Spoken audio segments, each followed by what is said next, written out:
This is Dr. Adrian Lopresti. Join me for Bioceuticals Clinical Mastery, the triad of sleep, stress and immune dysfunction on July 13, where I'll lead you through the various psychological, biological, lifestyle and environmental causes of sleep disturbances. I will also showcase the assessment tools that practitioners can use to identify poor sleep, as well as the evidence-based treatment options that I use every day for stressed, anxious and sleepless patients. Go to bioceuticals.com.au to reserve your place today.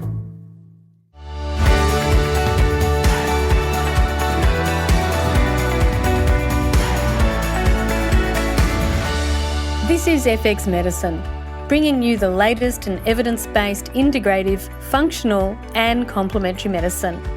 I'm Professor Lesley Braun, Director of Blackmores Institute and Editor-in-Chief of FX Medicine. The team at FX recognise the importance of having a timely conversation on immunity and the unique opportunity we have to discuss this from different modality perspectives, as we've got 4 fantastic ambassadors. Adrian is our psychologist and his perspectives on the bidirectional relationship between stress and immunity. Damian is a chiropractor and naturopath and his perspectives on the role of the spine, movement and physicality in relation to immunity. Emma bringing in important naturopathic understandings of immunity and herbal medicines, and Michelle bringing in perspectives from an integrative GP approach and what drives impaired immune resistance and what are those key nutrients that she goes to. Before we deep dive into some key herbs and nutrients for immune support, let's get back to basics and consider the importance of key foundational concepts such as holistic healthcare, interconnectedness, and the naturopathic principles when it comes to immunity. So first I want to talk to Damian. Can you talk us through your thoughts on naturopathic principles and the general role of diet and lifestyle as those foundational elements, and how we also might need to give the body just a bit of a nudge during the times of acute illness or significant challenge? Thanks, Lesley. It's such a massive topic, and I'm so grateful to be able to talk on the philosophy of what it is that we're trying to do, because really at the end of the day, the foundational elements and the foundational principles of what it is that we actually do are underpinned by this philosophy. You know, how do we approach the human body? And I will draw upon 2 different philosophies here that kind of dovetail in. So a naturopathic philosophy of nature cures, which I think is so important to remember that we're dealing with nature and the body, and they're not, they're not mutually exclusive. They work together all of the time, forever and a day. So that's really important. And then the second part, or the second philosophy that I love to kind of dovetail into that, is the chiropractic philosophy, which is that in every single body, there is an innate intelligence that gives to it an organisation, the ability to heal and to grow and to thrive. And there's this energy system or organisation system that's always striving to repair and to, maintain homeostasis and balance. And I think it's really important that we consider that the foundational things that we can do to improve our health and well-being, and in particular with this particular topic, immunity, all revolve around the things we put into our body, whether it be food, whether it be substances, whether it be information, the things that we see and the things that we surround ourselves with. So it's important to consider that we might want to move on a daily basis, regularly. We want to eat really healthy food. We want to drink nice, clean water. We want to be thinking clean thoughts, and we want to be surrounding ourselves with positive, let's say, vibes or positive emotions, positive people to keep us going and keeping us upbeat. Yeah, look, thanks, Damian. It is all interconnected, absolutely. There's no one silver bullet here, which is actually what I want to talk to Michelle about, because as an integrated GP, I know you've got a really strong connection with the whole person philosophy and how it all fits together, which I think is unusual for a GP, because I think a lot of people see medicine as very reductionist, which I think is completely the opposite way to how you look at things. So can you talk us through that in relation to immunity? Yeah, absolutely. I mean, I think I find immunity such a fascinating topic, for discovering holism and what whole person care is all about, because really I see the immune system as almost like the roving security system that goes around the body. And what's so fascinating about it is it's so bidirectional with the cells of the immune system and how it interrelates to the gut and how it interrelates to the brain and how it interrelates to every single cell of the body. And what's beautiful about whole person care is that when we break it down to various different parts and we look at improving all of these different parts, the beauty when you build it back up again is that the whole is greater than the sum of its parts. And that's really important to understand as we're working towards better immunity, is that there's such a profound kind of leap towards well-being once we start having a more positive effect towards whole person care. And what I sort of see sometimes in I guess my patient load is this, because of the marketing and I guess the influences that we have in modern day culture, is that people seem to kind of reduce down things, thinking that the gut health is more important than sleep, diet's more important than exercise. And so looking at whole person care, we're bringing everything into the soup and really giving it sort of equal positioning so that we can work together to kind of get a real sense of whole person care. I love that idea of putting everything into the soup. It's kind of like making a big, healthy minestrone soup or something, right, isn't it? Yeah, everything goes in. Yeah. And look, I also really like the fact that you said there's no one thing that, really dominates, which is why I actually wanted to ask Adrian your view from a psychologist's perspective, because occasionally I hear about people that say, all you need to do is think positive. Just have positive people around you. I don't think it's that simple. Can you tell us your view on how stress fits into the picture, particularly in relation to immunity? Yeah, I mean, Leslie, I think if it was as simple as positive thinking, that would be great. We just come up with some affirmations that we could say every day and we'd all be healed. But unfortunately, yes, that's definitely not the case. So, I mean, and certainly, we know that there's a significant relationship, bidirectional relationship between stress and immunity. And when I talk about stress, I'm really referring to kind of a person's physical or emotional response to demands or pressures of daily life. So it can be related to environmental or social stresses, but also it can be related to physical stresses that might then trigger our stress response in the body. And what the research shows around stress is that it really depends. Different types of stresses have different effects on the body and different immune enhancing or immune depleting effects on the body. So, stress can be acute, it can be chronic, it can be episodic, and the severity varies over time. And while acute stress can actually, some of the research shows that acute mild stress can enhance the immune system, it's that chronic stress that often goes on that can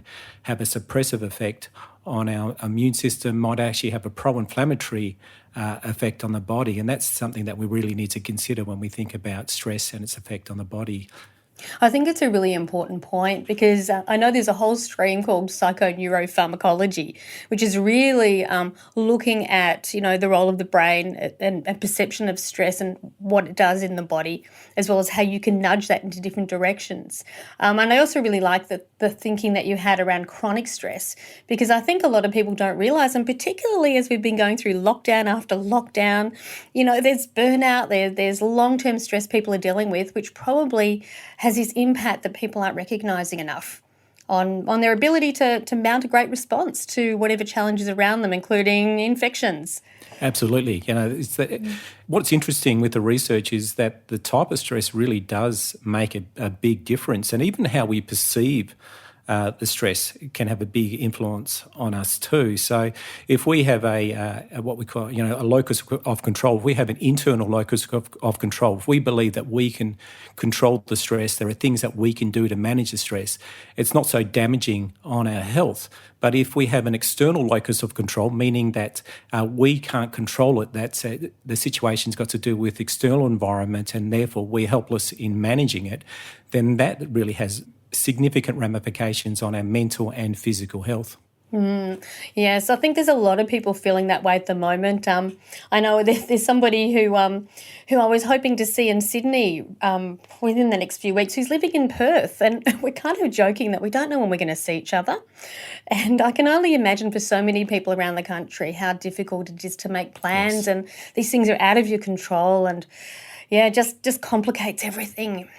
Emma, you've got a great saying, and it is, you can't prescribe your way out of a bad diet. I love that. So what's our naturopathic understanding of the importance of food and nutrition when it comes to the immune system and, when you're under fire and you've got to really make sure you're bulletproof? Yeah, thanks so much, Lesley. Your immune system, it doesn't act in a silo. It's closely aligned with many body systems, as Michelle mentioned, but particularly the digestive system. We know that over 70% of immune cells reside within the gut, and immune cells have increased requirements for nutrients like zinc and vitamin D, vitamin C.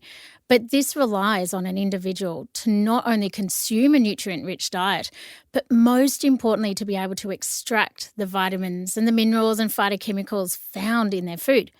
And so many drivers can impact the absorption of nutrients, factors such as stress, enzyme levels, inflammation, dysbiosis.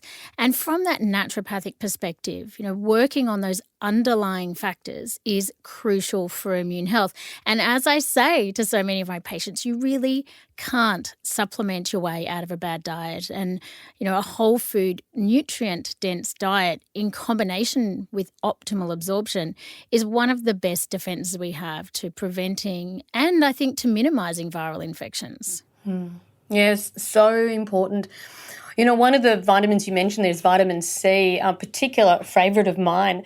And a lot of people don't realise that you can lose 100% of the vitamin C content of your food by the way you cook it, because vitamin C is so sensitive to light and to heat. And I know when I was in practice and people used to tell me, I had lots of veggies, and I said, well, how did you prepare them? Oh, I boiled them up in a huge soup, and well, I don't know how much vitamin C was left in there. So I think that also just understanding how to prepare food is so important. Yeah, and it's the quality of the food, it's how you prepare it, it's the intention, it's the energetics of what is going on when you're preparing that food. Are you eating that food in a state of stress, or are you calm and relaxed? There really is a multitude of factors. But if we think of it a bit like a spider's web, and if we just start to make small tweaks from various different angles, the synergy of that can make a huge impact on that nutritional template. I thought it was really interesting when you said also eating when you're stressed or when you're relaxed, because we know fight, flight and fright or freeze, that we're just not getting the blood supply to the gut when we are stressed, and so therefore I'd imagine our absorption's not going to be as good either. Yeah, I have many patients come to me and they might be eating a purely organic diet and doing all the right things on paper. But then when we dig down, it's the absorption factor that is the missing link. So it's very important to look at that. Yeah. Look, I like all of you, I've been asked by a lot of people, what should I be taking right now? And what's the best things I should be looking at? So I have been doing a bit of research, desktop research through all the medical databases, and trying to be really systematic about it. And so I've been doing some research into the mechanisms behind the key nutrients and their roles in various aspects of immunity, especially obviously in relation to respiratory viral conditions. And ultimately what I was trying to find was the ideal nutritional components that are going to have multiple mechanisms of action and could also work synergistically and were really safe. So when you think about it, the ideal component should be able to display a bunch of different mechanisms. And ideally the first one would be to strengthen our first line of defence, so the natural barriers of the nose and throat, lined by epithelial cells, making sure that's nice and strong, moderating our immune response when a virus does enter into the body, that it has a direct antiviral activity of relevance, that it moderates inflammatory responses, and ideally also reduces the tissue damage which is caused by excessive free radicals, which tend to form through the whole immune response. And then I was thinking about, okay, what about the role of diet? And are there just a bunch of nutrients that we know most people are suboptimal because either they're not getting it through their diet or they're cooking it up to the point where there's nothing much left, or for other reasons? So after quite a few hours of research, I uncovered 4 absolute heroes that meet nearly all of these criteria, and no surprises to anyone. They were vitamin C, of course, vitamin D, zinc, and quercetin. And quercetin might be a new one for some people. Michelle, you and I have talked about these before, and I know they were no surprise to you. Can you tell us a bit about them? Oh, absolutely. I'm going to start with my top favourite that has basically transformed my whole clinical practice, and that is zinc. And I'm equally as great fan with vitamin C, but we'll get to that in a second. So zinc is just such an important coenzyme. And I noticed, like, you know, I was looking over the weekend at what the latest statistics are in terms of how many people have suboptimal zinc status. And research came in at around 50%. I've seen, women of child-rearing age, around that late teen, sort of, up until their 40s or so, of having up to around 76% of women at that age group having a deficiency in zinc. Wow. And I've seen it time and time again in clinical practice as well. And also for those that suffer from recurrent infections. So often, people that have sinusitis issues or recurrent tonsillitis, recurrent otitis media, recurrent coughs and colds tend to have a deficiency of zinc because we require so much of it to sustain that immune response. And of course, we don't store zinc in any particular way, so we do need a regular amount of zinc that's taken in. And so, as Emma kind of said, if you're eating when you're stressed, and if you're not secreting enough acid in your stomach, it's very difficult to get that amount of zinc in because you require zinc to form hydrochloric acid and you require hydrochloric acid to absorb zinc. So we've got a vicious cycle there going even from that absorption perspective that Em was talking about before. But zinc is it's a super coenzyme. So it is an antioxidant. It supports the epithelial lining to help protect against pathogens even entering into the body. It's antiviral in its own right. I remember, as I first studied nutritional medicine, looking up a well-known kind of textbook back in my era, mentioning zinc being an excellent antiviral, but is rarely used these days. As antibiotics kind of came into fashion, zinc really fell from favour. And it's really, really important for protecting that free radical cytokine storm that we see, particularly for people that have quite significant illness. And then when it reaches into kind of a whole body effect. So zinc is definitely a favourite. And what I notice about zinc in terms of dosages is, like, we'll often look at, if we've got patients that are carrying excessive weight or, men that are, big men, muscly men or men that are over 100, 150 kilos or whatever, we have to look at the amount of zinc per kilogram per day. And that's really important because I've found that sometimes I've had to supplement, 100 to 150 milligrams of zinc for people that have been under, chronic infections to almost get it up to a certain level. And that's really important to kind of understand. And obviously, when you've got a level of zinc, just maintaining that level on a day-to-day basis is really important.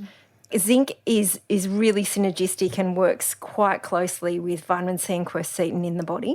So quercetin, which we'll talk a little bit more about, which is kind of like quite new to many of the listeners, is such a fantastic adjunct to use with zinc from an immune perspective because quercetin helps zinc to get inside the cells, which is where we kind of need it.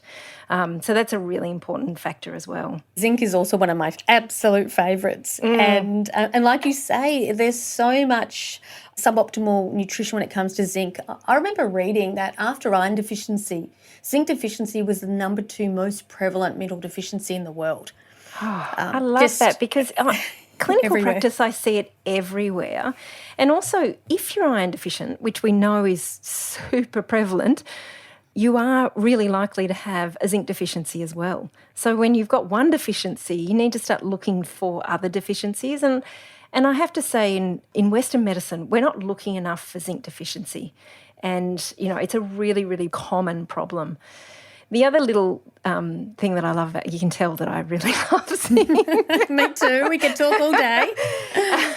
I'm going to get onto vitamin C, but I just want one more thing. Is one of the critical things, vitamin A is also probably, if we were going to list it, it would be number 5. But zinc actually helps to convert beta-carotene to vitamin A. And so when you're zinc deficient, even if you're having adequate levels of beta-carotene, which come from our yellow and orangey fruits and vegetables, you really need that level of zinc in order to convert it to vitamin A, which is also super important for immunity. So, if I haven't impressed upon you the importance of zinc, But I want to also talk about vitamin C as well, which is almost like the immune sort of powerhouse nutrient. I mean, there's not much that vitamin C doesn't do. It's just such a vital protector for the prophylaxis of infection, but also in the treatment phases of viral infections as well. And I was fascinated to read some of the recent research on the utilisation of vitamin C in the ICU arena. And, even some of the influences of using vitamin, they tested patients in ICU and found that 50% of them were deficient in vitamin C, even if they were given intravenous nutrients. So utilising the way we utilise vitamin C in chronic infections or acute infections or septicemia or even chronic stress is really important to remember that we're using it up so much. So we're needing to replenish it so that we've got a storehouse of it so that we can use it to continue to fight infections and as immune protection. So, Michelle, one of the things that we found in the hospital with vitamin C is a lot of people who are diabetic are not having a lot of fruit, and so they tended to be low in vitamin C. We also know people who smoke cigarette smokers, it increases their demand for vitamin C beyond what you get through your diet. Yeah. And as you rightly say, vitamin C gets flushed through the body pretty quickly. Yeah. So a lot of people think, I'll take one big dose in the morning, but you've actually got to take smaller doses throughout the day to really make sure you've got you're protected with vitamin C for as much as possible. Absolutely. Like its half-life's around 6 hours. And factors like quercetin or alpha-lipoic acid help to recycle vitamin C, so they're natural recyclers of vitamin C, which are useful as adjunctive nutrients to go alongside it. But, you're absolutely right. Vitamin C doesn't have a long half-life. We've got to get it regularly and often, and particularly in acute infections, even that kind of sipping on it all day is really useful. On a practical level, looking at the more the body is under stress, the more the digestive system can absorb, which is great news. So in acute infections, we can use, doses up to 8 grams a day. We've got to obviously watch for the gastrointestinal effects of that, the gurgling, the loose bowels and all of that kind of other factors that many people, are aware of. But when those requirements are up, in high fever states or acute infections, you will absorb a lot more vitamin C than you ordinarily would. Yeah, and I think also what you pointed out was the immune system. In fact, the immune cells draw on vitamin C stores.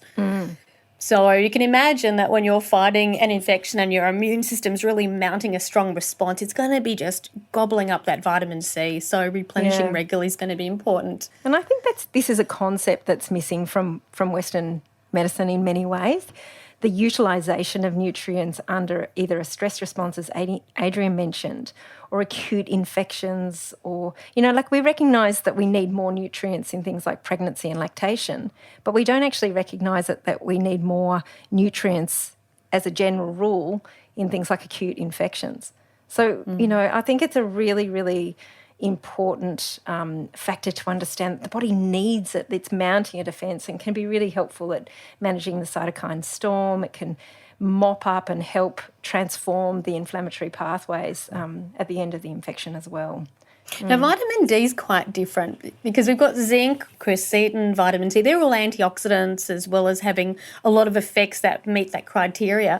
Vitamin D is a bit different. Do you want to tell us about that and how it fits in? Well, it's a pro-hormone for one, and, we make it in terms of sun exposure. It's remarkable how common vitamin D is deficient. We've got people, working indoors. I think also with since the lockdowns and the pandemic, a lot more people not commuting and not even going out for lunch. And so we're getting a lot more inside time. And so we're seeing a lot of vitamin D deficiencies in clinical practice, which is quite incredible. It supports both the innate and the endogenous immunity. So it inhabits the inflammatory cytokines, particularly interleukin-6 and interleukin-8 and 12, and it helps the regulatory function of the T cells. So it's really important for that innate immunity. And we can see quite a significant impact on immune and susceptibility of infections when we've got a deficiency in vitamin D. And so we have to really look out for that. So adequate sun exposure is obviously a key importance. And I just wanted to mention to some of the clinicians that might be listening is that on the SunSmart app, if you put in your sun type, it will tell you how much sun exposure that you require to get the adequate levels of vitamin D. And so, there's some fantastic little apps that you can give to your patients that can help them to define how much vitamin D they need. And I think also for a lot of the people that are of dark-skinned origin, even Mediterranean, Asian, Indian, Sri Lankan, African, background, they are commonly deficient in this country of vitamin D. And we really have to look out for that issue, particularly in terms of their immunity, if they're living in a colder climate where their skin is not, has not evolved to live in this type of indoor clothes on, beanies on kind of environment. Yes, no, I understand. I've got a daughter, she's a redhead, and she jokes she only needs to go out for 2 seconds and she's got her dose. That's right. That's right, for sure. Now, the other thing I've been reading about vitamin D is in terms of supplementation, there's a few ways of doing it, and people who are suboptimal are going to get the best response to supplementation, but whether it's a daily dose or a high dose every now and again, how do you use vitamin D? How do you prescribe it? Yeah, no, it's a great question, actually. I mean, I think it depends on the patient. Like, we know that we can give quite large doses because it does store within the body. So that's a great thing to know. We don't have to get a daily kind of dose. So we've got a storage element within the body, which is really important. So you can give higher doses that might suit the patient. I've got some patients that just feel like they can't sustain even a daily, twice daily dose. So sometimes we will give 50,000 international units once a week, or even, larger amounts once a month. It depends on the patient. And so for nursing home patients or people that just don't have access or agency, really, we can give larger doses infrequently to make sure that they've got adequate storage of vitamin D. But on a general rule, it's generally given as a twice daily dose. I'll often suggest to take it with a meal with some level of healthy fat, like an avocado or an egg or some yogurt, just to help with the absorption of vitamin D. And you can access it through things like egg yolks, and salmon is quite high in vitamin D. So improving diet can sometimes be beneficial too. A number of years ago, we did a study with cardiac surgery patients at one of the hospitals here in Melbourne, and we used 2,000 international units a day. So one capsule of 1,000 in the morning and one at night. It took about 6 weeks to really move the dial. So it does take time. Yeah. That's what I learned from that study. I think it does take time, and often I'll see, I can see it for even longer than that. It's taken 6 months, 12 months for some people. Perhaps maybe they've got a genetic deficiency that, impacts their ability to kind of convert vitamin D, or there might be some other factor going on. I also have suspicions in terms of diet quality. If people have got a very, diet that's very low in antioxidants, so very poor diet quality, they may be using up their vitamin D quite a lot. And so they'll often, this is just a clinical observation, tend to have higher need for vitamin D. So I often keep that in mind as well. And obviously things like if they're having recurrent infections, the utilisation of vitamin D to try and keep the body healthy is going to be another factor to look at as well. And I'm guessing you're tracking all of that with blood levels as well, so you can really titrate the dose for the individual. That's right. I mean, there's lots of, we don't really know what the ideal dose is. Some people say it's over 50, some people say it's over 75, some people say it's over 100. And I think, interestingly, we used to say it was 75, and some labs are saying, 50. And so we'll often see things lower and lower and lower over time. Like being in practice for 20 years, the blood levels tend to get, less and less. Ferritin's another example, where we used to say over 50 or even over 80 was great. And now in some labs it's saying, over 20 is adequate. So I've noticed, over 20, 23 years of clinical practice, that is the case. So I like to aim for around 100. So that I absolutely know they've got adequate stores at times of infection going into the future, so that I can really feel comfortable with the level of vitamin D from an immune perspective. And I think vitamin D is one of those really super safe ones anyway. Super safe. Yeah. I think they had a clinical mistrial where they were giving 600,000 international units for months. Daily for months, and there was no ill effect. So I'm not suggesting for 1 minute for people to do that, but the fact of the matter that they used really high doses is a mistake, and it was not found to be particularly toxic at all. Oh, an accidental toxicological study. Correct, okay. Exactly. Yeah. Oh, look, thanks for that. And there's some fantastic herbs out there as well. I know we've been talking nutrients, but there are certainly some really useful and powerful herbs as well.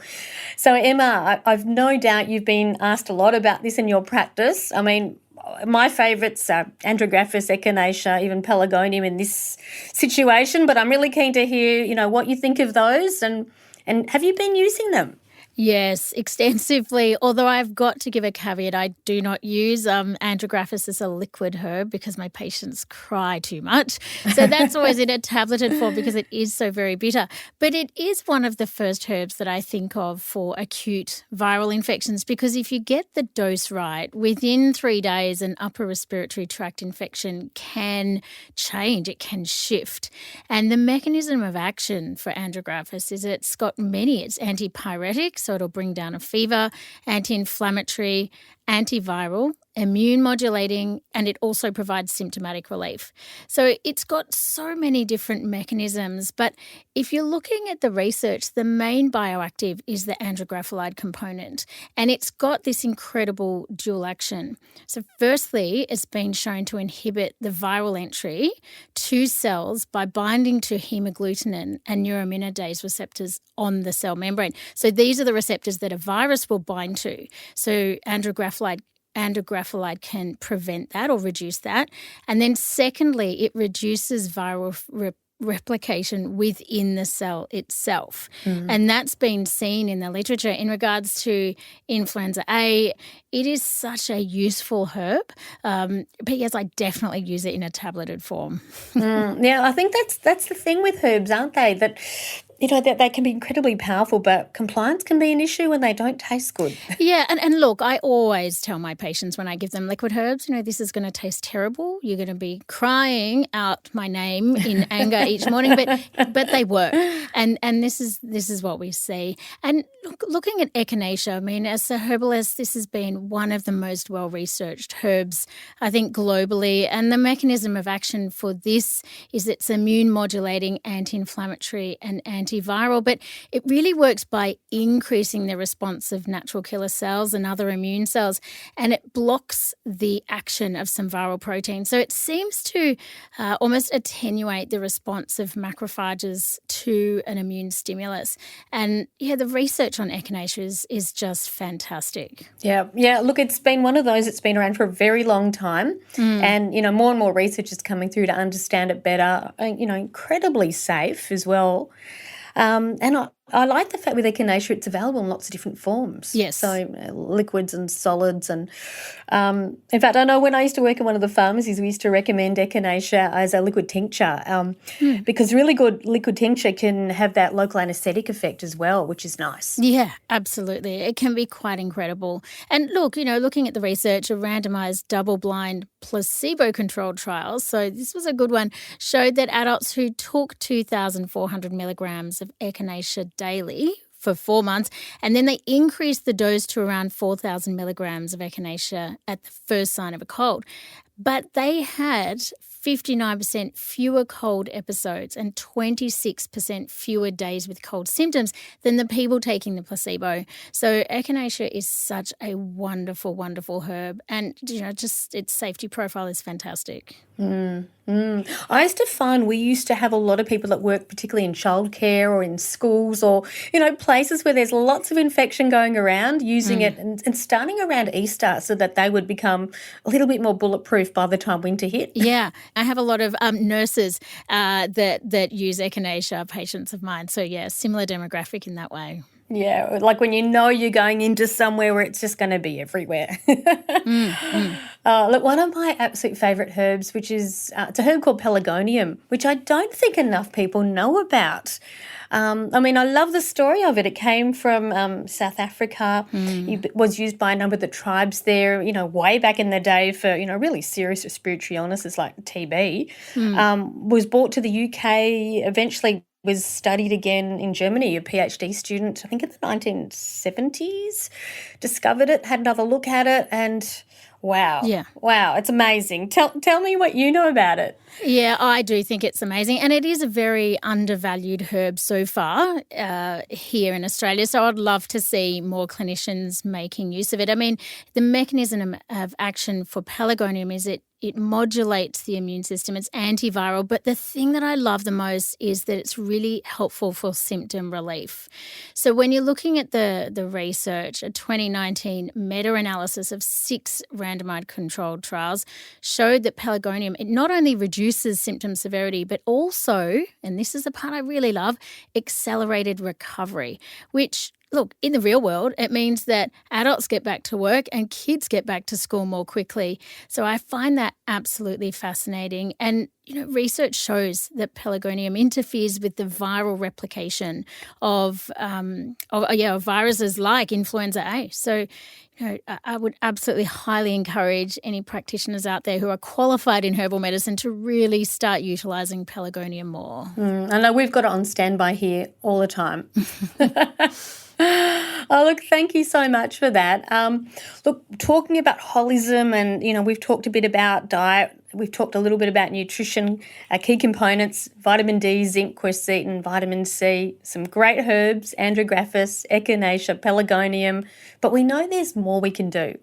So, Damian, I want to throw to you to talk us through movement and physical activity and how this might affect immune function. Oh, thanks, Lesley. Listening to Michelle and Em, I'll tell you what a wealth of knowledge those two are. Gosh, I'm going to be rewinding this podcast and listening to it myself. It's unbelievable. Thank you so much for your insights. I think it's really important for us to consider what we're wanting to achieve. When somebody is fighting an infection, what's the body wanting to do? Is the body wanting to, hammer and tongs, work 24/7, take emails, phone calls, answer SMS, text messages, be available all the time, 7 days a week, or is it wanting to rest, digest and heal? And, really, there's a bit of a leading, kind of intro for myself here. We're wanting to rest, digest and heal. So we're wanting more parasympathetic activity. So we're not wanting to go and smash out a triathlon. We're not going to want to go and do a Ironman event or maybe head on down to the local CrossFit gym and, do a WOD. We're not doing the workout of the day-to-day. You're not when we're trying to get on top of our immune system. So we've got to kind of work out what the body's trying to do. So in a state or a time where the body's mounting a response, an immune response, certain hormones are circulating through the body and there's certain states at which the body will do a better job. And listening to Michelle before when she said when the body's in stress, and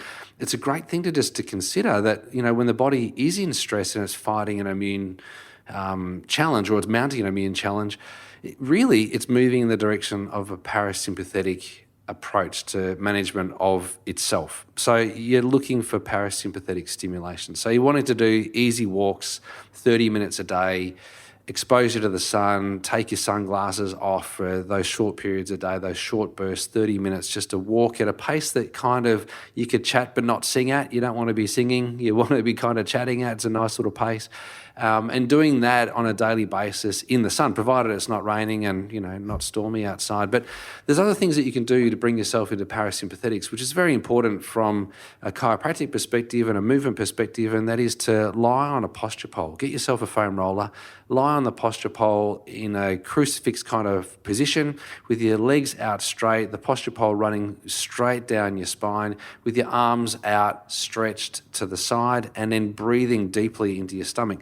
This has been shown to bring your body back into parasympathetics, and this is a really great way to stimulate that rest, digest, heal mechanism that the body wants to get into when it's trying to mount an immune response.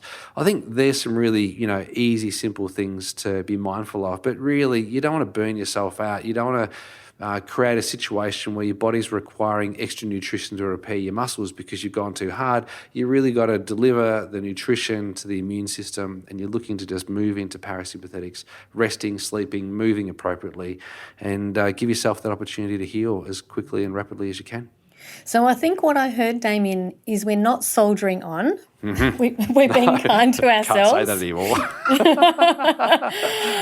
I also found it really interesting when you were talking about the roller. So I've started doing yoga, and as a part of every single class, we put the bolster under our back and do that similar positioning. I'd never realised that's what it's doing. Yes, it's a really beautiful stimulator of the parasympathetic nervous system. It's a great thing. It's something, as a mechanism that we talk about in terms of people who are really highly strung and stressed, and they're sitting down to go and eat a meal, and they're still thinking about all the work that they haven't done, let alone the conversations that they've had with people that might have upset them through the day. A great thing to do before they sit down to a meal, again, to activate the parasympathetics, which is, again, rest, digest, and heal, is to lie on this posture pole or a bolster or something that kind of stretches your thoracic spine out to give yourself that opportunity to take in some deep breaths to really trigger the parasympathetic nervous system. It's such a simple little biomechanical, neurological trick that I think more people could actually access and tap into to get a great result from. I'm actually having this funny visual of people having bolsters in their office space and lying down on the floor behind their desks and doing it just to chill. Yeah, it's my dream. My dream office sounds amazing, Lesley. I think that'd be really great. I think that'd be great. If we could switch ourselves, from that sympathetic dominant state, which so many people are in, and move towards a parasympathetic balanced approach, where at times of the day when you need to be sympathetic, you can be sympathetic, but at times of the day when you need to be parasympathetic, you can move yourself towards parasympathetic. We'll not only get a better rest at night, we'll have better dreams, we'll wake up more refreshed, we'll have that, better REM sleep, which is restorative. There's so many positives and upshots to moving towards parasympathetics, and movement's a big part of that. And opening up your thoracic cage is such a significant component to making sure that happens efficiently. One of the things I wonder about with movement, like you were talking about walking to the point where you can talk so you're not out of breath, but you're walking with a little bit of pace. Yes. When people listen to music as well, do you find that has an amplifying effect, or there hasn't been much research on it? Yeah, I don't know about the research on that, Lesley. That is a great question, but I think that you're kind of going with music that's calming and soothing. For one person, calming and soothing, I think we've all seen that TV commercial where there's a man with a beard meditating and he's listening to punk rock or whatever it is, and then there's somebody else listening to Beethoven or Pan Flutes by the Ocean by Ken Davis. There's all different types of approaches that we'd all use, but you're looking to get music that would stimulate your senses to the point that it would calm you and relax you. And if that is hard rock, heavy metal, death metal, whatever it is, then good for you. But I suspect that it's probably something that's probably going to move your brainwaves in a direction that's probably a bit more calming and soothing to the brain, as opposed to something that's a bit more excitatory. Yeah, look, perfect segue to talk to Adrian. Adrian, you've probably got a view on music, but also I'm really keen to talk to you about sleep as well, and restoration and recovery from that perspective too. So Adrian, what's your suggestions here? Yeah, absolutely. Music, certainly there's research around music and it's a positive effect or potentially positive effect on the immune system, and definitely the type of music does make a difference. And, you've got your relaxing, soothing music, which is, as Damian talked about, kind of putting you into parasympathetic mode. Then you've got music that's pleasurable and engaging, but may not necessarily turn on that parasympathetic response. So really, music's definitely something I'd definitely recommend as they're engaging in exercise, moderate exercise when they're healing from an illness. From a sleep perspective, sleep's really potentially another stressor or an activity that's engaging, that's soothing. So it really depends on the quality of sleep. So we know that research around insomnia, even sleep apnea, if the people are suffering from insomnia or sleep apnea, they have greater levels of inflammation going on. If you measure markers like C-reactive protein, it increases that. And concerningly, there's also research showing that inconsistent sleep is associated with high levels of inflammatory biomarkers, and particularly in women. And this is really concerning, obviously, for breastfeeding mums and parents with young children who are, who their sleep is varying significantly from night to night. So that's something that people really do need to think about. And we know that acute sleep loss can have a negative impact on the immune response, but it's certainly that chronic sleep problems that is really concerning and is associated with lower immune response. It increases our risk of depression and anxiety and other mental health disorders. It increases our risk of suffering from cardiovascular disorders, metabolic conditions, and all those various diseases that are linked with poor sleep. One of the things I'm also wondering about is if you start to find a way to have better sleep, does it actually have an impact on those other things? So, for example, you're talking about poor sleep over time having a detrimental effect on immune function. Are you suggesting that if you can improve your sleep, that'll have a beneficial effect there too? Definitely. I mean, if we think about people that aren't sleeping and what will happen during the night for them. So if they're not sleeping, they're staying up during their night, they may be stressing about the fact that they're not sleeping. And we know that if you're thinking about a negative event or you're thinking about a stressor, that then triggers our cortisol response. It has a significant effect on our sympathetic nervous system. So you've got this, the fact that you're not sleeping, then you've got thinking about the fact that you're not sleeping, and that then exacerbates it. And then you're staying up during the night, and what are you potentially doing? Or maybe you're snacking on high sugary foods, so then that's happening during the night. And then, all the metabolic responses associated with that, and potentially weight gain and insulin resistance. And then you're waking up in the morning, you're feeling unrefreshed. Because you're feeling unrefreshed, you're not going to go for that walk in the morning or that exercise in the morning, so you're probably becoming more sedentary because you're feeling so tired. And then what do? You might use caffeine or stimulants to help you boost your energy during the day. And then just the fact that you haven't slept means that if there is a stressor, you're going to be more hypersensitive to a stress that occurs during the day. So you're feeling unrefreshed, you're feeling tired, you get told off at work or there's a major deadline going on. Now you're going to be even more hyperactive or hyper-responsive to that stress that occurs. So definitely the reverse happens and your sleep improves, you're feeling more settled.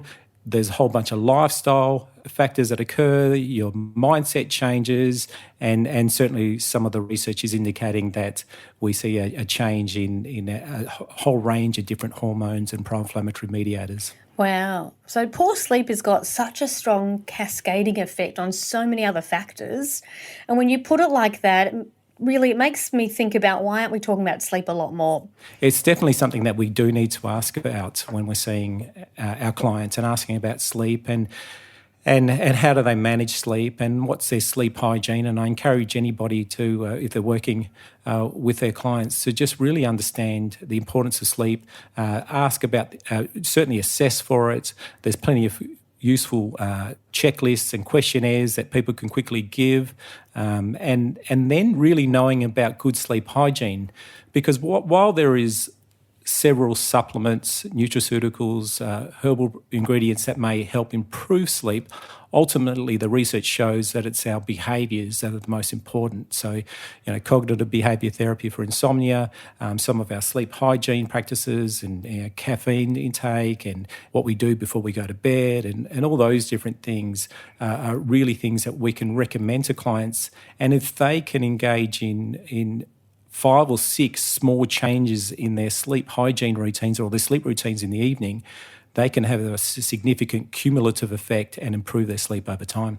Adrian, I used to have such problems with sleep, still do from time to time, and I found the 3 things that really helped was, first of all, not taking my multivitamin in the afternoon because all those B group vitamins can really activate.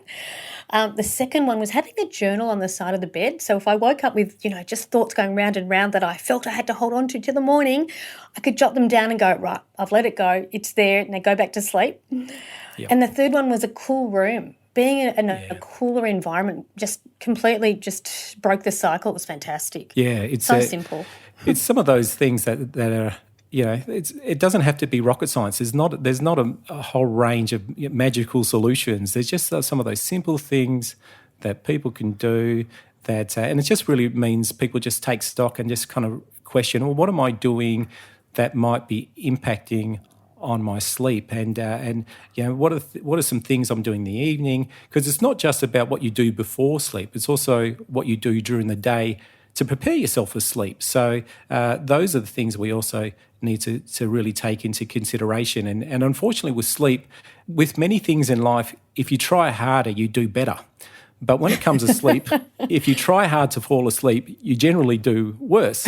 So it's more about just doing the right things, and as one of the consequences of doing the right things is that your sleep will then become better. You remind me of something one of my kids said once. We were learning meditation at home, and they said, I'm going to do the best meditation ever. And I'm going, no, not with that attitude. Thank you for that. Look, I think that sleep, restore, recovery, we've been hearing a lot about that. And I know, Emma, we talked earlier and you were mentioning the importance of convalescing. And it's something that we don't talk about that much anymore. Is this something you talk to your patients about?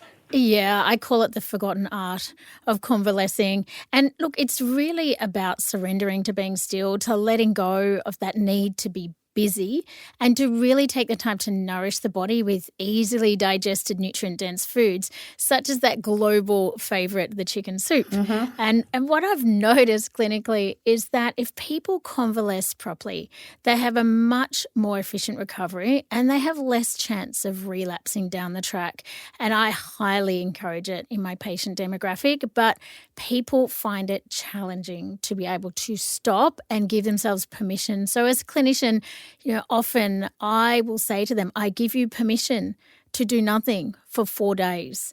And you've really got to be quite firm with patients sometimes on this front. Now, I'd imagine that's quite hard for a lot of people. It would be very unnatural.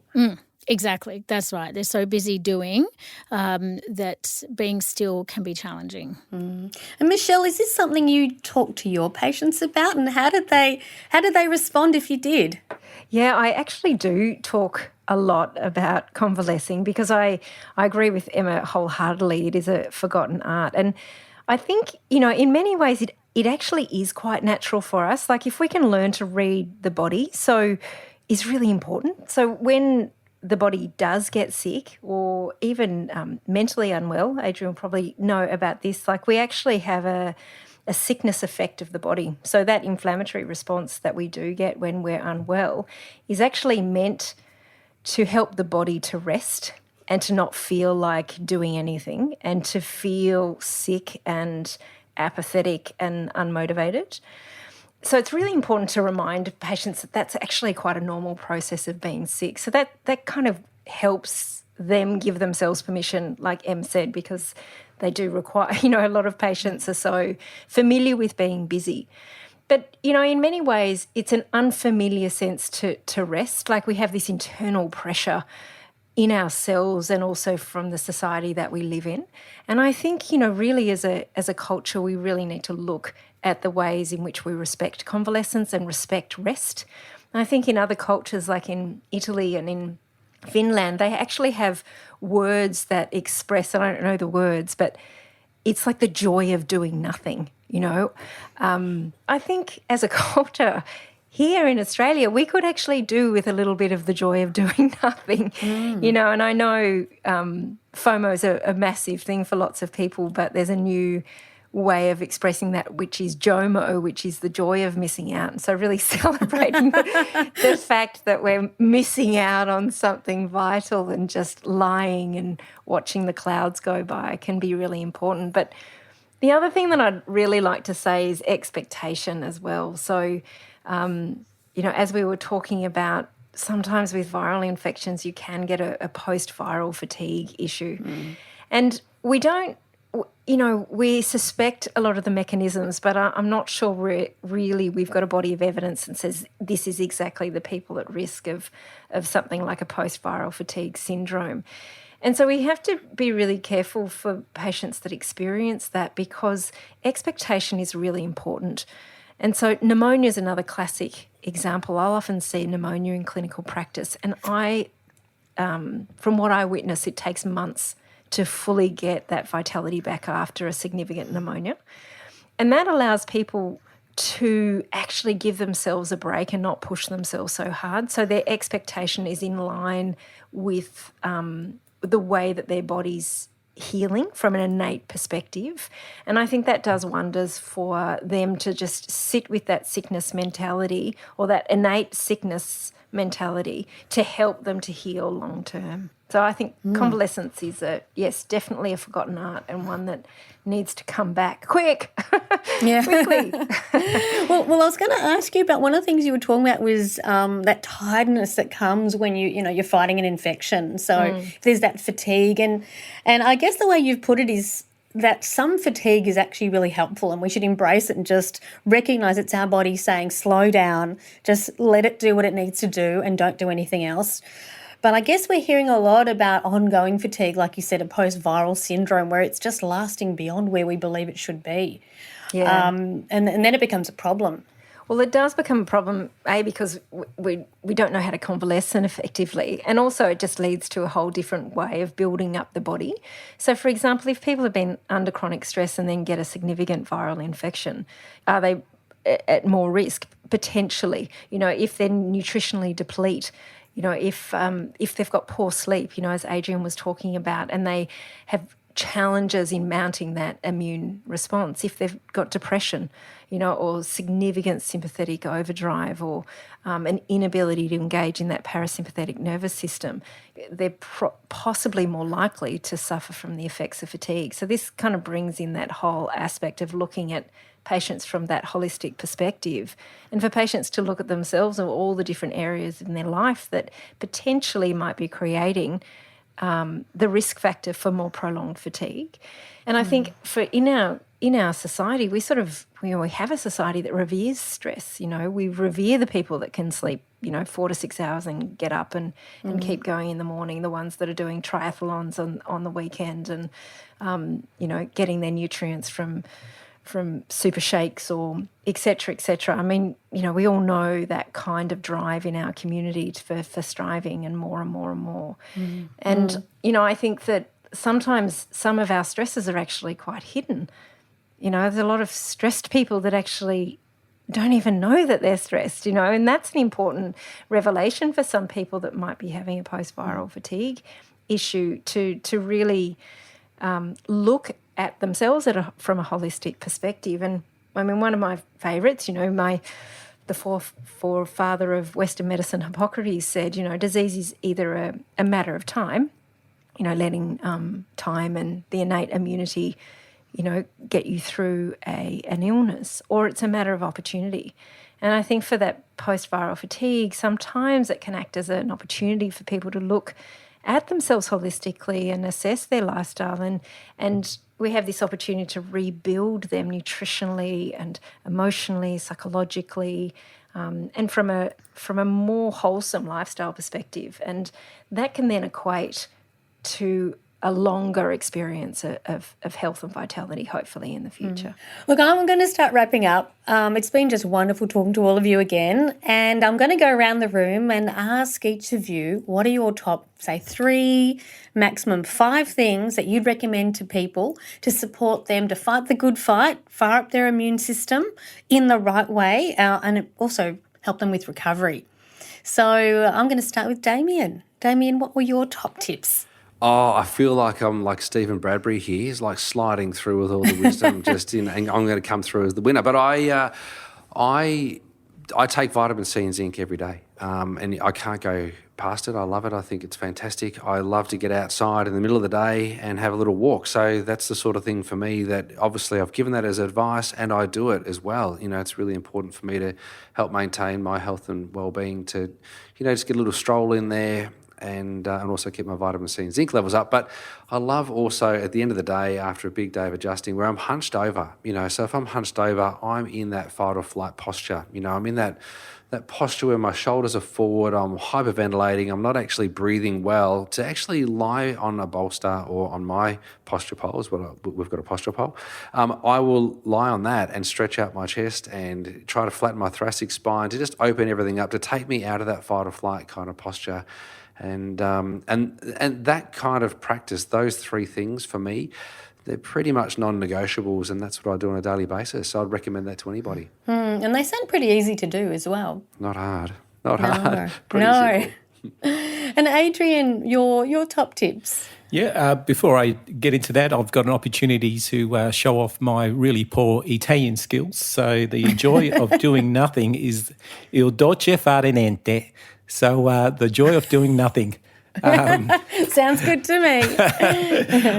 All right. So in terms of my tips, I think one of the things is certainly around engaging in positive activities, and we know that is associated with improved immune health. And interestingly, there's actually a study. The term was coined emodiversity, and that's really around having a whole range of different positive emotions. It's emotions like joy and happiness, and what the research showed is that the more emodiversity that you had, the better the inflammatory, or the greater the impact on anti-inflammatory mediators. So for people to really think about not just positive experiences and feeling good, but if they can kind of increase the diversity of experiences by engaging in a whole range of different topics and activities and around people, that's going to have a really positive effect on their overall health.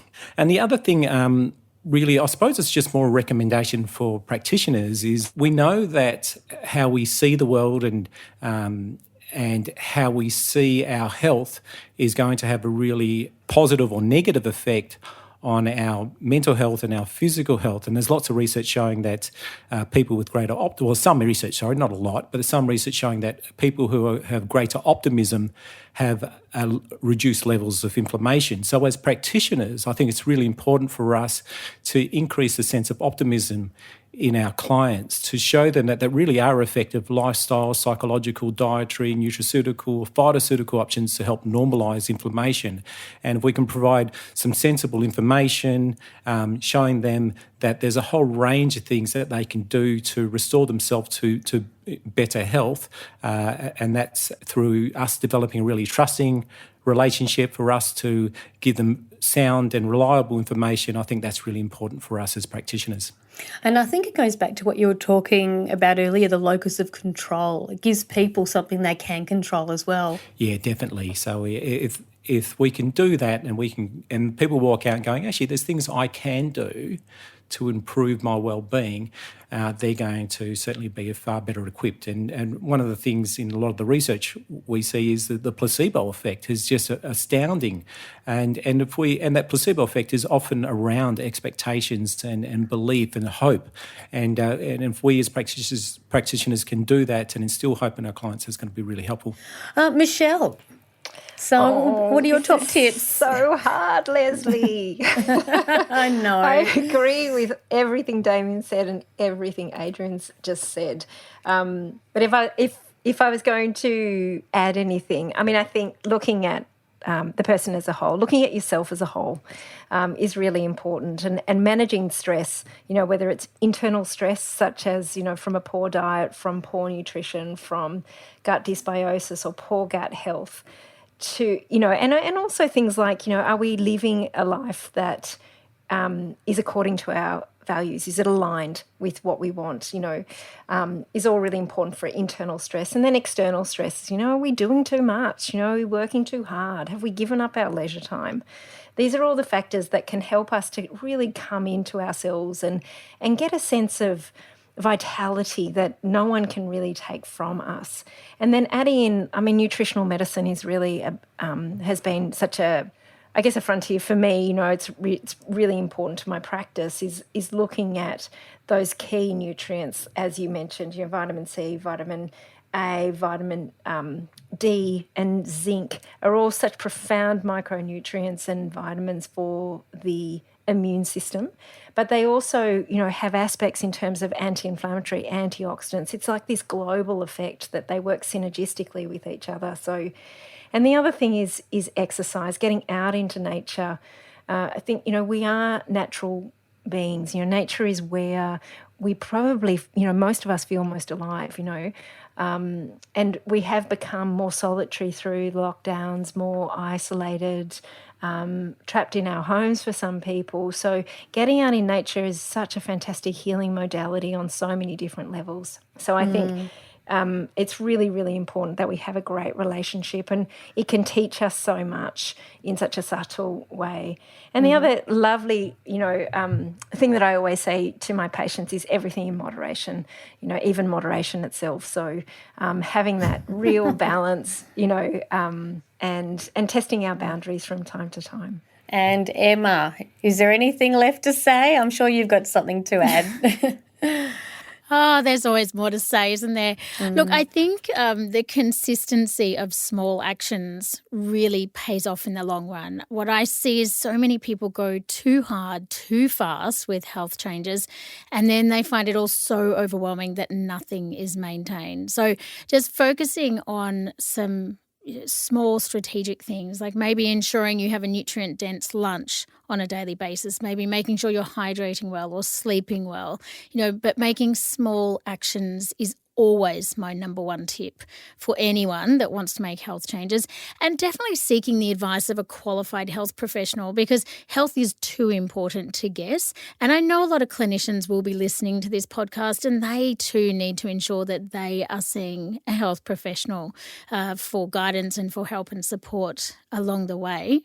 And the last one is to think, how do I eat the rainbow on a daily basis? So taking it back to that very granular level of food as medicine, thinking what is one small item that I can add to my meal to increase the nutrient density.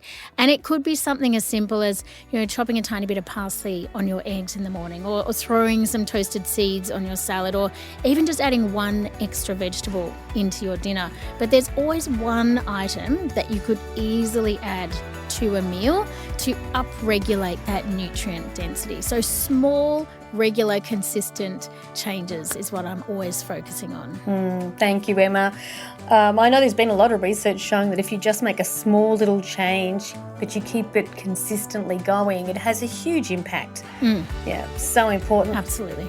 Look, I just want to say a very big thank you to Damian and Michelle, Adrian and Emma. It's been an absolute pleasure talking to you about immunity in a viral world where we are today.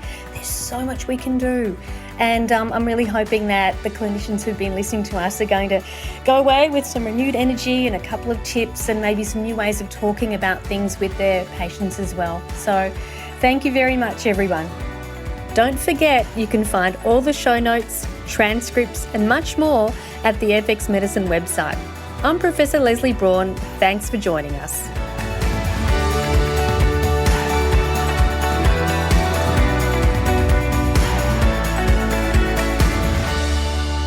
This podcast is intended as healthcare practitioner education only, and it is not a substitute for medical advice, diagnosis, or treatment. Hi, this is Dr. Adrian Lopresti. Join us on FX Medicine next week, where we will be talking to Dr. Timothy Sharp about positive psychology. Subscribe to us on your favourite podcast app and follow us on social media to make sure you never miss an episode.